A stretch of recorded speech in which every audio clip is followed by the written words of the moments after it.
quand on n'a pas de soutien derrière soi, que ce soit financièrement ou bien émotionnellement, je pense que la façon de travailler aussi doit être différente.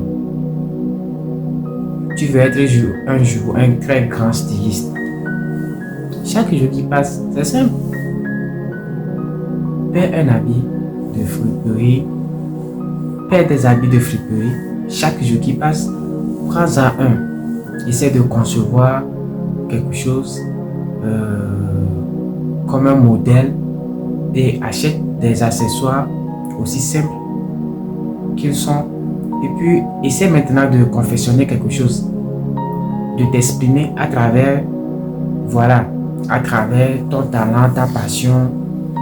Tu ne vas pas attendre à ce que un jour, 1 million, 3 millions surviennent par miracle avant de commencer par faire quelque chose en fait. C'est ce que je me dis à ta artiste. Si tu veux un jour devenir le plus grand artiste, je ne sais pas, tel que tu l'aspires, chaque jour qui passe, tu dois dessiner quelque chose. Chaque jour qui passe, pas forcément dessiner. Maintenant, regarde de gauche à droite, quels sont les concours qu'il y a. Essaie de participer au concours. Il y en a pas mal de concours gratuits. Ne te dis pas que non, il y a toujours des gens qui disent dans les commentaires, on sait que le concours est déjà perdu d'avance parce que on a déjà arrangé une place pour celui-ci, pour celui-là. En fait, tu sais pas d'où ta bénédiction tiendra. Tu sais pas quelle opportunité va marcher ou non. Donc, le truc est de toujours tenter les opportunités, rester optimiste et puis être constant. Surtout quand tu sais que tu n'as personne derrière toi là. Du moment que tu sais que tu n'as personne derrière toi, le truc est que travaille pour toi. Tu n'as personne derrière toi, pas de soutien. Alors, si tu te mets à vivre derrière ou bien à vivre au crochet des avis des autres, c'est une perte de temps. Tu es juste en train de détruire ta propre vie. Tu n'as personne de un. On est en train de te critiquer que ce que tu fais là, c'est du n'importe quoi. Ok, et tu laisses. Maintenant, c'est quoi le but? Si ce que tu fais, c'est de la merde, tu fais la merde pour toi-même. Déjà de un, si ce n'était même pas de la merde, ça ne fait rien à l'autre personne. Ça ne fait que toi seul.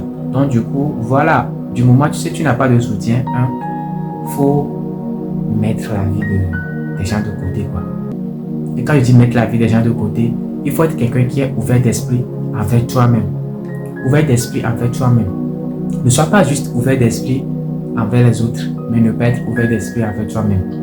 Et ne sois pas non plus d'esprit fermé envers les autres et fermé envers toi-même. Je pense que la première des choses d'abord, c'est d'être ouvert d'esprit envers soi-même. Parce que quoi?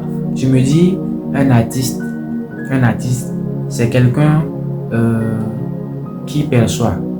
Mais une fois qu'il perçoit, lui-même, il est comme un filtre.